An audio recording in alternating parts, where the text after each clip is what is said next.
ऐसी सजातीयता को आधार मानने से जाति प्रथा एक नई तरह की समस्या का रूप धारण करती है, जिसमें केवल सजातीय विवाह समर्थक समाज या कबीलों से बिल्कुल अलग स्थिति है। भारत में जाति प्रथा से तात्पर्य यह है कि समाज को बनावटी हिस्सों में बांटना जो रीति रिवाजों तथा शादी व्यवहार की विभिन्नताओं से बंधे हों। यह एकदम साफ है कि सजातीय विवाह सिर्फ एक लक्षण है जो जाति प्रथा की विशेषता है, और अगर हम यह जताने में सफल हो जाएं कि सजातीय विवाह होने का क्या कारण है, तो निश्चय ही हम यह प्रमाणित कर सकते हैं कि जातियों की उत्पत्ति कैसे हुई, कहां से हुई तथा इन जातियों का क्या तत्व है। इस बात को अब आप अच्छी तरह से समझ सकते हैं कि मैं क्यों सजातीय विवाह को जाति प्रथा की जड़ मानता हूँ। मैं किसी को भी पशुपेश में डालना नहीं चाहता। मैं इस पर अपने विचार व्यक्त करता हूँ। यहाँ पर यह बताना गलत ना होगा कि आज विश्व का कोई भी अन्य सभ्य देश ऐसा नहीं है जो आदिम मान्यताओं से लिपटा हुआ हो। आदिम भारत का धर्म है और इसके आदिम संकेत इस आधुनिक काल में भी पूरी जोर शोर से इस पर हावी हैं। इस सिलसिले में मैं बहिर्गोत्र विवाह के बारे में बताना चाहता हूँ। आदिम युग में बहिर्गोत्र विवाहों का प्रचलन सर्वाधिक है। युग परिवर्तन के साथ साथ तो इस शब्दों की सार्थकता ही जाती रही है कि खून के गहरे रिश्ते को छोड़कर इस संबंध में विवाहों पर किसी भी प्रकार की कोई रोक ही नहीं है। लेकिन भारत में आज भी बहिर्गोत्र विवाह तथा ही प्रचलित है। कबीले ही नहीं रहे, फिर भी भारतीय समाज में आज भी कबीला प्रथा मौजूद है। विवाह पद्धति इसका सबूत है जो बहिर्गोत्र प्रथा पर आधारित है।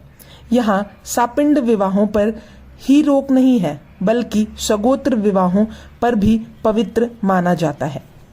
आप सभी को एक सबसे जरूरी बात यह याद रखनी है कि सजातीय प्रथा भारत के लिए विदेशी प्रथा है। भारत में अलग अलग गोत्र हैं तथा ये बहिर्गोत्र विवाह से जुड़े हुए हैं। ऐसे ही दूसरे वर्ग भी है जो टोटम यानी कि देवों को मानते हैं। इस बात में कोई अतिशयोक्ति नहीं है कि भारत में बहिर्गोत्र विवाह एक विधान है और इसका उल्लंघन करना असंभव है।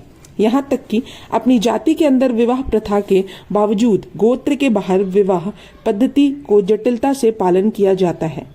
गोत्र से बाहर विवाह करने की प्रथा का उल्लंघन करने पर जाति से बाहर विवाह करने वालों की तुलना में कठोर दंड का विधान है। आप यह देख सकते हैं कि अगर बहिर्गोत्र विवाह का नियम बनाकर लागू कर दिया जाए तो जाति प्रथा को तो कुछ आधार ही नहीं रह जाए, क्योंकि बहिर्गोत्र का अर्थ परस्पर विलय से है, लेकिन हमारे यहाँ जाति प्रथा है। यह परिणाम सामने आता है कि जहाँ तक भारत का संबंध है, यहाँ बहिर्गोत्र विवाह विधान से अंततः जाति यानी कि सजातीय विवाह का विधान भी जुड़ा हुआ है। विशेष रूप से बहिर्गोत्री समाज में सजातीय विवाह विधान का पालन आसानी से किया जा सकता है, जो जाति प्रथा का मूल है तथा यह बड़ी समस्या है। बहिर्गोत्र विवाहों के रहते इस विधान के माध्यम से सजातीय विवाह होता है। इस बात पर थोड़ा सोच विचार करके हम अपनी समस्या का हल निकाल सकते हैं। इस तरह से सजातीय विवाह प्रथा की बहिर्गोत्रीय विवाहों पर जकड़ ही जाति प्रथा का कारक है। किंतु यह बात अपनी आसान भी नहीं है। हम यह मान लेते हैं कि ऐसा समुदाय है जो एक जाति बनाना चाहता है और यह सोचता है कि सजातीय विवाह प्रथा के प्रचलन के लिए कौन सा माध्यम अपनाना चाहिए।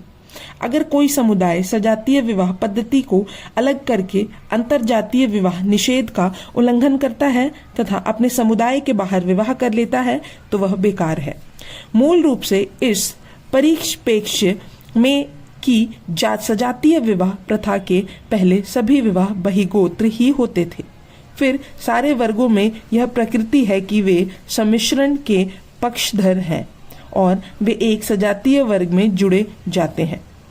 अगर इस प्रकृति का उपाय किया जाए तो यह जरूरी है कि जिन वर्गों के बीच विवाह का संबंध नहीं है उन्हें भी प्रतिबंधित वर्ग में शामिल कर लिया जाए। ऐसा करने के लिए परिधि का बढ़ाया जाना जरूरी है।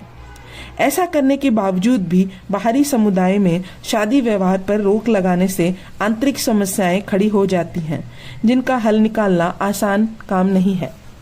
मुख्य रूप से सारे वर्गों में स्त्री पुरुषों की संख्या एक बराबर होती है तथा समान व्यय में स्त्री पुरुषों में बराबरी भी होती है, लेकिन समाज उन्हें एक समान नहीं मानता। इसके साथ जो भी समुदाय जाति संरचना करता है उसमें स्त्री पुरुषों की समानता पहले लक्ष्य होता है। इसके बिना सजातीय विवाह प्रथा सफल नहीं मानी जाती। इस तथ्य को ऐसा भी कहा जा सकता है कि अगर सजातीय विवाह प्रथा को बनाए रखना है तो आंतरिक दृष्टि से दाम्पत्य अधिकारों का विधान रखना होगा, नहीं तो समाज के लोग दायरे से बाहर हो जाएंगे।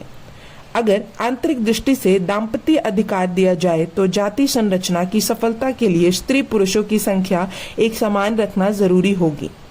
दोनों के बीच जो भारी संख्या विषमता होने के कारण सजातीय विवाह प्रथा चरमरा उठेगी।